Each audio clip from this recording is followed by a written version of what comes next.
Ouviremos agora as palavras do excelentíssimo senhor Presidente da República, Jair Bolsonaro.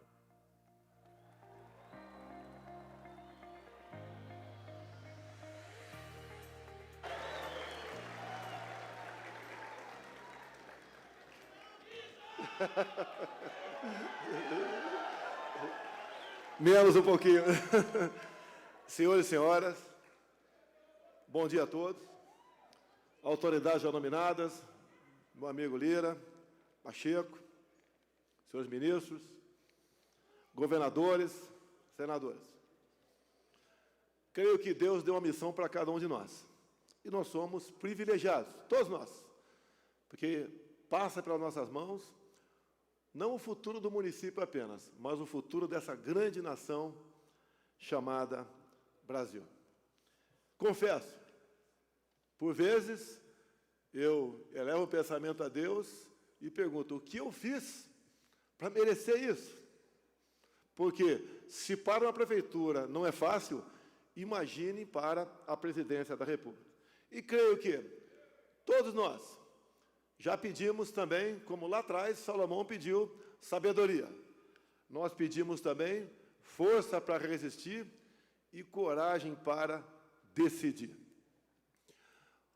Temos um quase perfeito alinhamento, não pode ser 100%, obviamente, né, com a Câmara e com o Senado. E juntos nós trabalhamos para o futuro do nosso país. Muitas coisas aprovamos, debatemos, poucas coisas divergimos, mas isso é natural e normal na política. Mas, como um todo, o Brasil vai indo bem. Imagine se nós não tivéssemos pandemia, como o Brasil estaria hoje muito, mas muito melhor do que aquele que recebemos no início de 2019. Agora há pouco, a mensagem do Eduardo Gomes, o líder do governo, falou que está para chegar para os senhores a segunda parcela da cessão onerosa, coisa criada por nós. 7 bilhões de reais para estados e municípios. Tenho certeza que faremos, porque eu me considero um prefeito também, né, um bom uso disso tudo. Dizia aos senhores prefeitos, como disse aqui o Lira, até eu não havia entendido, né, porque eu estava ali tratando de outro assunto de forma inadvertida, né, a questão da improbidade administrativa. A grande preocupação nossa é quando deixarmos a prefeitura um dia, a minha, quando deixar a presidência, que vamos deixar um dia. E esta questão não pode nos perseguir por 10, 15, 20 anos. Fui muito criticado por ocasião da sanção da lei da improbidade administrativa, mas eu tenho certeza que trabalhamos junto com a Câmara e o Senado para dar mais tranquilidade para que os senhores possam trabalhar. Como disse aqui agora há pouco, o prezado Paulo, né? Como o sobrenome dele é complicado para mim, eu só falo Paulo aqui, né? No passado, realmente, eu estou aqui desde 91 e sei como os senhores eram tratados e como são hoje em dia. Hoje em dia, o tratamento é aquele que tem que ser dado aos senhores, obviamente, e o senhor retribui isso para conosco, porque a nós, o futuro, repito, não apenas do município, mas do nosso Brasil. A mim, muita coisa, obviamente, são afetas, faz parte da regra do jogo. Quando tive, há poucas semanas, na Rússia, tratando de fertilizantes, momentos antes de um ataque a um país vizinho, nós fomos lá lutar por interesses do Brasil. Adotamos uma posição de equilíbrio nessa questão conflituosa, mas nós não sobrevivemos sem fertilizantes. E, no momento, temos 27 navios russos navegando para o Brasil para trazer fertilizantes para o nosso agronegócio. O nosso agronegócio, que é um orgulho para todos nós, que não é apenas a questão de divisa para o Brasil, ou representar por volta de 1/4 do nosso PIB. É a nossa segurança alimentar. E vejam também a importância dessa questão para o Brasil. Há poucos dias recebi a presidente da Organização Mundial do Comércio, uma senhora, e ela veio pedir para nós o quê? Veio pedir que nós exportássemos mais alimentos, que as consequências da guerra e da pandemia estão se fazendo presente no mundo todo, inflação e falta de alimentos. Disse-lhe apenas que não temos como exportar mais, porque não temos estoques no Brasil. Mas pedi para ela, dada a influência que ela tem junto ao mundo, que não permitisse que o fluxo fertilizante fosse cortado, não só para o Brasil, como para o mundo todo, bem como o preço não continuar subindo da maneira que está. Poucos dias depois, num evento mundial, ela disse que o mundo não sobrevive sem os alimentos do Brasil. Cada vez mais nós notamos o orgulho de ser brasileiro, a nossa importância para o mundo todo e a responsabilidade que todos nós temos. Algumas passam por mim. E eu sempre digo, tem um bem maior do que a nossa própria vida. Essa é a nossa liberdade, inegociável. Quantos de nós somos agredidos ao longo da nossa vida pública? Lamentamos, não queremos ser agredidos, mas temos mecanismos, temos como buscar reparar isso daí. Obviamente, não podemos admitir que algum de nós que possa ter certos poderes não interfira no destino final da nossa nação, nesse nosso bem maior, que é a nossa liberdade de expressão. Queria muito falar, mas o tempo é exíguo.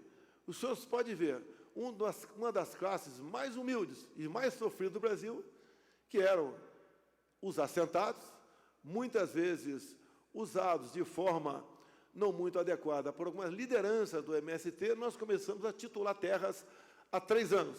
E hoje em dia transformamos o homem, o assentado, que integrava o MST, num cidadão, que está ao lado do fazendeiro, agora, trabalhando em conjunto. O grande fazendeiro, obviamente, voltado ao agronegócio. Esse pequeno produtor, muito mais voltado, obviamente, à agricultura familiar. Dizer aos senhores que, apesar dos problemas que vivemos nos últimos 2 anos, parece, se Deus quiser, acabou a questão da pandemia. Vivemos momentos difíceis, eu e vocês, e os governadores, porque tínhamos pela frente algo que era um mistério, e procuramos cada um fazer o melhor de si.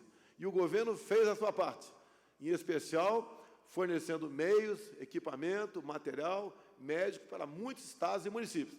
E dizer que os recursos que nós distribuímos para estados e municípios, não olhamos qual era a coloração partidária daquele prefeito ou aquele governador. Todos foram atendidos. E digo mais, pelo que parece, me consta, já que eu estou aqui, num público, obviamente, que é representativo, pelo que parece, os recursos foram suficientes, inclusive para colaborar na folha de pagamento, porque não tivemos notícia, se tiver alguém levanta o braço, tá, que ninguém atrasou a folha, bem como o 13º em 2020 e 2021.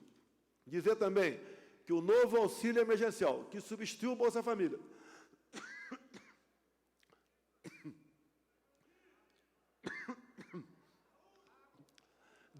despeja por mês 8 bilhões de reais nos municípios. Isso ajuda na economia local.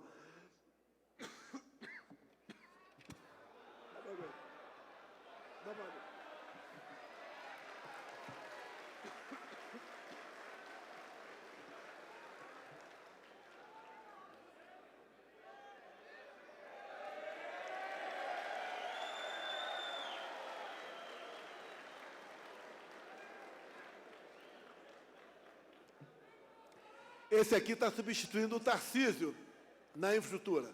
O ministro fantástico, que está licenciado para colaborar em outro estado brasileiro. O nosso Marcelo. Obrigado, Marcelo. Rapidamente, muita coisa não é mostrada. É um governo que não é feito a fazer propaganda. Mas lerei tópicos para encerrar aquilo que nós fizemos em parceria, em grande parte aqui, com a Câmara e o Senado Federal. Isso reflete, obviamente, em melhorias para todos nós. Fiéis, 2 milhões de jovens são devedores. Está pronta a negociação. Poucos têm procurado a Caixa ou o Banco do Brasil. 2 milhões de jovens que podem ter abatido a sua dívida, 92%. O modal ferroviário, agora há pouco, acertei com o Tarcísio, no início do mês que vem, poucos serão convidados, vamos fazer uma viagem de 2 dias num trem na ferrovia Norte e Sul. O ressurgimento do modal ferroviário no Brasil. Auxílio Brasil era, em média, 190, passando para, no mínimo, R$400. Água no Nordeste. Conclusão de obras. Obra que começou lá atrás. Concluímos. Estamos concluindo. Vacina para todos. Internet nas escolas. Porte de arma para os homens do campo.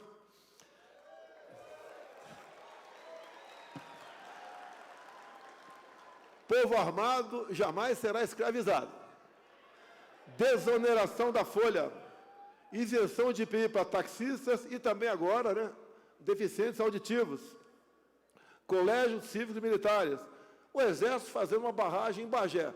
Alguém podia imaginar que lá no Rio Grande do Sul faltava água no município como Bagé? Marco legal sobre terras indígenas. Cada vez mais trazemos o índio para o nosso lado. O índio quer fazer e quer ser exatamente quem nós somos. Lei Rouanet, moralizamos essa questão. Normas regulamentadoras. Quem é patrão sabe da dificuldade que tinha no passado com fiscalizações. A nossa escolha técnica de ministro. A volta do patriotismo no Brasil. A Lei da Liberdade Econômica de 2019. Contas inativas. 8 bilhões de reais estão sendo devolvidos para parentes que perderam pessoas no passado, que estavam com 8 bilhões em bancos por aí. A nova prova de vida para idoso. Agora, nós vamos atrás do idoso. Não é o idoso que procura fazer a sua prova de vida. E diminuição de pedágio, novos contratos, bem como, obviamente, né, causa própria, vamos dizer, isenção de pedágio para motocicletas. Carteira digital única. Os lucros nas estatais, no passado, eram deficitárias. Hoje, a diferença dá mais de 100 bilhões de reais. Dizer aos senhores que trabalhamos em conjunto. Queremos o bem do nosso Brasil. E, como eu disse no começo, não existe satisfação melhor para todos nós aqui do que bem a servir aqueles que votam na gente. A todos vocês, muito obrigado pelo apoio, pela consideração e pelo carinho, que pode ter certeza, é recíproco. Deus, pátria, família, muito obrigado.